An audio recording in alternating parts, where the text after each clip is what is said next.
네, 여러분 안녕하세요. 한국의 역사적 사건 11주째 수업입니다. 자, 여러분 우리가 8월에 수업을 시작했잖아요. 맞죠? 벌써 11월이에요. 자, 우리 기말까지는 한 달밖에 남지 않았습니다. 자, 여러분 긴 시간 동안 오면서 많이 피곤하고 힘들겠지만 우리 한 달밖에 남지 않았으니까 조금만 더 힘을 내면 좋겠습니다.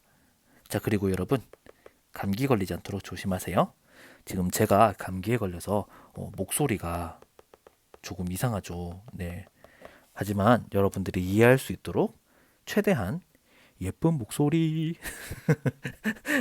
내서 여러분들에게 수업을 하도록 할게요. 여러분 미안해요. 자, 그래서 네, 목차입니다. 자, 크게 네 가지에 대해서 배울 거예요. 자, 그런데 여러분 오늘 배울 내용은 조금 어려워요. 자, 왜냐하면요. 조선 후기라는 것에 대해서 배울 건데 이 조선 후기가 사실은 굉장히 길어요. 아주 긴 시간에 있었던 일들을 몇 가지만 소개를 하는 거기 때문에 조금 어려울 수 있습니다. 그래서 여러분 끝까지 집중을 해 주시고요. 저도 최대한 알기 쉽게 설명을 할게요. 그리고 중요한 것은 이렇게 별표를 그려가면서 중요합니다, 여러분. 기억하세요, 여러분. 이렇게 이야기를 할 거고요. 중요하지 않은 것은 그냥 듣기만 하세요. 이렇게 이야기를 할게요. 괜찮습니까? 네. 자, 그래서 조선 후기 사회, 조선 후기의 개항, 조선 후기의 생활과 문화, 그리고 조선 후기의 역사적 사건 이렇게 크게 네 가지에 대한 설명을 할게요. 자, 이 단어는 나중에 선생님이 소개를 하겠습니다. 자, 그래서 조선 후기에 대해서 들어가 보도록 할게요. 자, 과연 조선 후기는 무엇일까요? 당연하죠. 조선이 약 500년 동안 있었던 나라였는데요. 이렇게 중간을 딱 나누어서 조선의 앞부분은 조선 초기 또는 조선 전기 이렇게 이야기를 하고요. 뒤에 있는 것은 조선 후기라고 이야기를 합니다. 자, 이 단어 외울 필요는 없어요, 여러분. 조선 후기 그냥 설명하는 거예요. 자, 그래서 이 시대를 배울 건데요. 자, 그럼 여러분들 이렇게 질문할 수 있겠죠. 선생님, 언제부터가 그러면 조선 후기예요? 이렇게 질문할 수 있겠죠. 아주 잘해줬습니다. 자, 임진왜란 기억하십니까? 1592년에 조선하고 어떤 나라? 그렇죠. 일본하고 전쟁이 있었잖아요. 자, 그런데 이거 말고 전쟁이 뒤에 하나 더 있었거든요. 중국에 청이라는 나라가 있었는데요.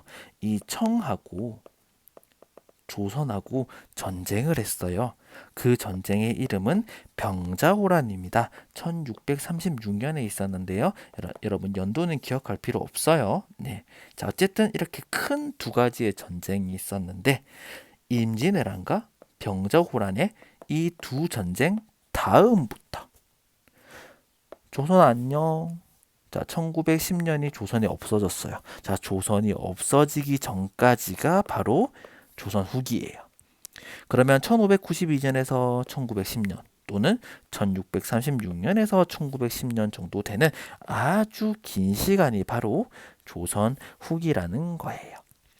이해하셨습니까? 그냥 임진왜란 병자호란 다음부터 조선 끝까지 이렇게 기억하시면 될 것 같아요. 자, 연도는 크게 기억하지 마세요, 여러분. 자, 그래서 병자호란에 대해서는 나중에 소개를 할게요. 조금만 기다려 주세요. 자, 그래서 이번 시간에는 조선 후기에 있었던 사회, 문화, 정치에 대한 전체적인 특징에 대해서 배우고요. 그리고 조선 후기에 있었던 유명했던 사건들을 몇 가지 살펴보도록 하겠습니다. 잘생긴 사람들이 많이 있네요. 자, 그래서 조선 후기의 사회로 들어가도록 하겠습니다. 자, 우리 일단 간단하게 이해를 하기 위해서요. 조선 후기 이야기를 하기 전에 우리 서양을 한번 살펴보도록 할게요. 여기 서양의 길거리죠. 예쁘네요. 자, 조선 후기였을 때요. 서양은 이미 근대 사회라는 것을 만들기 시작을 했어요. 자, 여러분, 프랑스 혁명 혹시 알아요? 몰라요? 자, 그럼 근대 사회를 한번 우리가 이야기를 해야겠네요. 근대 사회는 어렵지 않아요. 자, 여러분, 진짜 옛날을요, 고대라고 이야기를 합니다. 그리고 이 고대에서 조금 더 발전된 사회를요, 중세라고 이야기를 하고요. 거기에서 조금 더 발전이 되면 근대라고 이야기를 하고, 지금 우리가 살고 있는 이 시대를 현대라고 합니다. 그래서 나라마다 사실 고대, 중세, 근대, 현재가 다 조금씩 달라요. 자, 그렇기 때문에 근대라는 것은 현대 바로 전이라고 생각하면 되겠네요. 네. 그래서 이 근대 시대의 특징은요, 여러분들 들어보셨어요? 민주주의, 뭐, 그리고 자본주의, 외우지는 마세요. 이런 것들이 있다라는 거예요. 그리고 평등. 자, 평등이 뭐예요? 왕도 없고, 귀족도 없고, 다 똑같아. 이런 것들이 바로 평등인데요. 이런 것들이 이 근대 시대에서 나타나기 시작해요. 그리고 간단한 기계 같은 것들도 생기기 시작을 하고요. 자, 그래서요, 이 근대 시대의 특징은요, 시민 계급이 나타났는데요. 자, 여러분 이거 외우지 말고 그냥 선생님이 재미있는 이야기 한다고 생각을 하고 그냥 듣기만 하세요. 자, 이 시민 계급이 뭐냐고 하면 상인, 물건을 팔고 사는 사람들을 상인이라고 하죠. 그래서 이 상인을 중심으로 한 새로운 계급이 바로 시민 계급이라고 해요. 자, 저는 지금 한국 시민이죠. 그리고 여러분들도 여러분들 나라의 시민이죠. 네. 이 시민이 처음 생겼을 때는 상인을 중심으로 해서 생겼어요. 자, 근대 시대에는 상인을 중심으로 한 시민 계급이 나타났다라는 거. 네. 기억하실 필요는 없어요. 그냥 선생님이 이야기를 하는 거예요. 이해하기 쉽도록 하기 위해서. 자, 그리고 아까 이야기했던 민주주의와 자본주의. 자, 민주주의는 뭡니까? 투표해서 누구 뽑아요? 대통령. 이런 사람들을 뽑는 게 민주주의고요. 자, 자본주의는 뭐예요? 시장을 통해서 물건을 팔고 사고 돈을 많이 버는 것을 자본주의라고 이야기를 합니다. 쉽게 이야기하면요. 네. 자, 이런 것들이 언제부터 있었다고요? 근대부터 있었다는 거예요. 기억할 필요는 없어요. 네, 뒤에 가서 중요한 거 많이 나오니까 그냥 선생님이 지금 재밌는 이야기 하는가 보다 이렇게 생각하면 됩니다. 자, 이제부터 조선으로 들어갈게요. 자, 그래서 서양에서는 이렇게 민주주의, 그리고 자본주의, 그리고 시민, 이런 것들이 만들어지면서 근대화가 일어났는데요. 조선시대 후기 또한 서양처럼 이렇게 근대화를 향한 노력들이 있었다라는 거예요. 자, 실학이라는 게 있었고요. 서민 문화라는 게 있었고요. 평등이라는 게 있었습니다. 자, 이 서민은 보통 사람, 즉 시민 같은 거고요. 자, 평등은 뭘까요? 다 우리는 똑같아. 네, 민주주의랑 비슷한 거겠죠? 자, 그리고 실학. 자, 이것도 선생님이 조금 이따가 설명을 하도록 하겠습니다. 자, 어쨌든 중요한 것은 조선시대 후기에는 근대화를 하기 위한 노력이 있었다라는 거예요. 자, 이제부터 그 노력을 조금씩 찾아보도록 합시다. 자, 첫 번째 특징이에요. 자, 조선시대 후기에 첫 번째 특징. 자, 지금부터는 기억을 해야겠죠? 산업이 바뀌기를 시작합니다. 자, 옛날에는요, 조선은요, 뭐가 중요했죠? 농업이 중요했죠. 그런데 농업이 갑자기 엄청나게 발전하기 시작하고요. 농업만 발전한 게 아니라 상업, 공업 전부 다 발전하기 시작해요. 자, 상업이 뭐예요? 여기 보면 물건 보이죠? 물건을 팔고 사고 하는 거. 그리고 공업은요. 물건을 만드는 것. 이런 것들도 같이 발전하면서요. 돈을 많이 벌게 되겠죠. 맞죠? 자, 그런데 이런 것들은 누가 합니까? 양반이 합니까? 아니죠. 네, 그 백성들이 많이 했죠. 그래서 양반이 아니어도 능력만 있으면 돈을 많이 벌 수 있었다는 거예요. 아유, 양반이 아니어도 돈 많이 벌 수 있지. 에? 우리보다 돈이 많네? 자, 그래서 조선 후기의 첫 번째 특징이 바로 뭐라고요? 산업의 변화.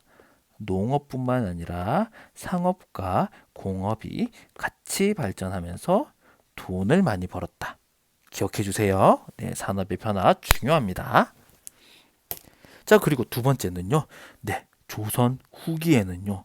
종교가 많이 바뀌기 시작해요. 여러분, 우리 조선시대 때 종교는 무엇이었습니까? 그렇죠. 우리 지난 시간에 배웠죠. 어려웠죠. 유교죠. 자, 그런데 조선 후기에는요. 유교 말고 다른 종교나 사상이 인기를 모으기 시작했어요. 자, 세 가지가 있는데 크게요. 볼게요. 천주교, 실학, 동학이 있습니다. 아유, 이제 유교는 인기가 없네. 자, 우리 지난 시간에 여러분 배웠을 것 같은데 유교에서는 뭐 삼강오륜, 관홍상제처럼 이런 규칙들이 굉장히 중요하다고 했어요. 그런데 규칙만 계속 지키니까 뭐 돈이 생기는 것도 아니잖아요. 그래서 사람들이 별로 유교를 좋아하지 않았던 것 같아요. 그래서 유교는 싫어. 실제 생활에 도움이 되는 것이 좋아라고 생각을 했다라는 거예요. 이렇게요. 실제로 나에게 도움이 되는 게 좋아. 자, 여러분, 실제로 나에게 도움이 되는 것을 배우는 거. 학교죠? 실학이라고 합니다. 실제로 나에게 도움이 되는 것을 공부하는 거. 실학. 그래서 실학이 굉장히 유행했어요. 자, 따라해봐. 실학. 자, 그래서 이 실학은요. 기술이나 과학 같은 것을 아주 중요하게 생각을 했어요. 자, 이 기계는요, 거중기라는 기계인데요. 밑에 보시면 돌이 보입니까? 자, 이렇게 큰 돌을요, 만약에 사람이 들고 움직인다고 생각을 하면 사람이 죽거나 다치겠죠. 그런데 이렇게 기계를 만들면요, 아주 편하게 돌을 움직일 수 있잖아요. 그래서 실제로 도움이 되는 학문, 그래서 실학이라고 한다라는 거예요. 자, 첫 번째 종교의 변화는 실학이 인기가 많았다. 자, 그리고 또 인기가 많았던 게 있어요. 짜자잔. 자, 말 안 해도 누군지 알겠죠? 자, 누굽니까? 이호재 교수님요? 저 아닌데요. 네. 자, 중국을 통해서 들어왔는데요. 자, 서양의 천주교라고 합니다. 자, 로만 카톨릭 처치. 그렇죠. 예수님을 믿는 종교예요. 자, 아마 여러분들 중에서도요, 이렇게 그 천주교를 믿는 사람들이 있을 것 같은데요. 자, 예수님의 아버지는 누구죠? 하나님이라고 합니까? 하나님 또는 뭐 한국에서는 하느님 이렇게도 하는데요. 그냥 신이죠. 네. 자, 그래서 이 예수님을 믿으면 죽고 나서 어디에 갑니까? 천국에 갑니다. 자, 그런데 예수님을 안 믿고 죽으면 어디를 갑니까? 지옥에 갑니다. 자, 왕이든 양반이든 그리고 백성이든 상관없어요. 다 똑같아요. 예수님 믿으면 천국 가고요. 예수님 안 믿으면 지옥 가고요. 자, 그러면 왕도 같고 양반도 같고 백성도 같고 우리는 모두 다 형제야. 뭐 이렇게 생각을 했다라는 거예요. 자, 그러면 백성들이 좋아하겠죠. 아유, 나는 제일 낮은 사람인 줄 알았는데 우리 다 똑같은 형제라고 하네. 아유, 좋아. 이렇게 하면서 사람들이 천주교를 많이 믿었다라는 거예요. 자, 첫 번째는 실학을 믿었고요. 그리고 천주교를 믿었습니다. 자, 나머지 하나가 더 있어요. 자, 나머지 하나는요. 조선시대에 아주 옛날부터 있었던 신앙. 즉, 뭐, 하늘도 믿고, 물도 믿고, 나무도 신이고, 이런 것들을 전부 다 민간신앙이라고 해요. 자, 외울 필요는 없습니다. 민간신앙이 있고요. 그리고 유교, 불교의 좋은 점을 다 합쳐가지고요. 동학이라는 종교가 만들어지게 되었는데 또 이 사람들이 이 동학을 많이 믿게 되었어요. 자, 동학을 보시면요. 사람이 곧 하늘이다라는 인내천 사상을 가지고 있었어요. 자, 여러분 인내천 중요합니다. 이거 기억해 주세요. 자, 사람이 하늘이다. 여기서 말하는 하늘은 이 하늘도 되겠지만 신이라는 거죠. 자, 사람이 신이야. 그러면 왕도 신이고 양반도 신이고 백성도 신이고 또 노비도 신이고 다 신이에요. 그럼 뭐예요? 다 똑같죠. 맞죠? 그래서 유교에서는 이런 사회 구조를 가지고 있었는데 동학에서는 네, 전부 다 같다. 자, 그러면 전부 다 같으면 왕, 신하, 백성 중에서 누가 제일 좋아했을까요? 당연히 그렇죠. 백성들이 가장 좋아했겠죠. 그래서 사회적으로 고통받던 농민이나 뭐 백성이나 노비들이 동학을 아주 열심히 믿었다고 합니다. 자, 그래서 유교가 인기가 없어지고 뭐가 인기가 많았다? 실제로 필요한 것을 공부하는 실학. 그리고 예수님을 믿고 뭐 왕, 양반, 노비 다 똑같다라고 가르치는 천주교. 그리고 사람이 하늘이다. 사람이 신이다라고 가르치는 동학. 이런 종교들이 인기를 모으기 시작을 했어요. 그래서 두 번째 조선시대 후기의 특징은 뭐다? 종교의 변화. 기억을 해주세요. 자, 첫 번째는 산업이 발달했다고 했죠. 자, 두 번째는 종교가 많아졌어요. 자, 그리고 또 다른 특징을 한번 살펴볼까요? 자, 드디어 나오네요. 신분의 변화입니다. 자, 신분은 어떻습니까? 왕, 양반, 평민, 천민 이렇게 나뉘어 있죠. 그런데 조선시대 후기에는요, 이 신분 제도가 어이구, 이렇게 흔들리게 됩니다. 그래서 뭐 평민들이 양반의 자리에 올라가게 돼요. 그게 임진왜란 때보다 더 심했어요. 이렇게요. 짠. 자, 그래서 특히 그렇죠. 노비 같은 사람들도 돈만 있으면 어우 내가 양반이 될 수 있다고요? 어우 돈 많이 모아야겠네. 이렇게 하면서 노비들도 아유 자유로워지기를 원했습니다. 노비 잘생겼죠?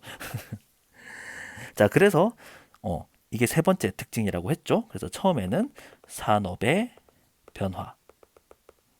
자, 두 번째는 종교가 많아졌다. 그리고 세 번째는 신분의 변화. 조선시대 후기의 특징 크게 세 개 기억하실 수 있겠죠, 여러분? 네, 기억을 해주세요. 자, 그리고 네 번째 특징은요. 정치가 바뀌기 시작합니다. 네, 정치가 어떻게 바뀌느냐면요. 임진왜란과 병자호란이 끝난 다음에요. 자, 신하들의 힘이요. 두둔 이렇게 커지게 됩니다. 그리고 반대로요. 왕의 힘이요. 이렇게 약해졌어요. 그리고 어떤 뭐 특정한 적은 수의 신하나 왕의 친척들의 힘이 두둥 이렇게 커지게 되었어요. 그래서 적은 수의 신하들이 왕보다 강한 힘을 가지고 자기 마음대로 정치를 하게 되었는데 이것을 세도 정치라고 합니다. 자, 여러분 세도 정치가 뭐라고요? 적은 수의 신하들이 왕보다 강한 힘을 가지고 정치를 하게 되는 것을 세도 정치라고 했어요. 자, 그래서 이 세도 정치는요. 백성들을 위한 정치보다는 양반들의 세력과 힘을 위해서 정치를 많이 했어요. 야, 백성 그게 뭔데? 먹는 거야? 아유, 뭐 백성 그런 거 필요 없고 내 힘이 중요하지. 이렇게 하면서 또 서로 막 싸웠다는 거예요. 뭐가요? 세도 정치가요. 자, 그러면 여러분이 세도 정치를 할 때 서로 싸웠으니까 백성들은 세도 정치를 좋아할까요? 싫어할까요? 네, 아주 싫어했다고 합니다. 네. 자, 그래서 이렇게 네 가지의 중요한 특징이 있었네요. 한 번 더 정리하도록 하겠습니다. 자, 어려우니까 선생님이 계속해서 이야기하는 거예요. 자, 또 복습할 때도 계속 이야기를 하겠죠. 자, 첫 번째, 산업이 바뀌었다. 농사만 짓다가 상업, 공업 이런 것들을 하면서 뭐가 많이 생겼어요? 돈이 많이 생겼어요. 그리고 두 번째, 종교, 유교를 믿지 않고요. 천주교, 실학, 동학 이런 것들을 믿게 되었다고 했죠. 자, 또 뭐가 있다고 했습니까? 자, 신분. 자, 돈이 많이 있으면 사람들이 다 양반이 될 수 있었고요. 마지막으로 정치. 자, 정치에서는 왕의 힘이 작아지고 신하의 힘이 굉장히 높아졌는데 이런 것을 세도 정치라고 합니다. 자, 세도 정치는 사람들이 좋아했다, 안 좋아했다? 안 좋아했다. 그래서 이 정도는 여러분들이 기억을 해주시면 좋을 것 같아요. 이게 뭐라고요? 조선 시대 후기의 특징입니다. 자, 여러분 조금 어렵더라도요. 여러분 집중을 해서 들어주세요. 자, 두 번째는 개항인데요. 자, 개항에 들어가기 전에 우리 조금만 쉬었다가 다시 하도록 하겠습니다. 감사합니다.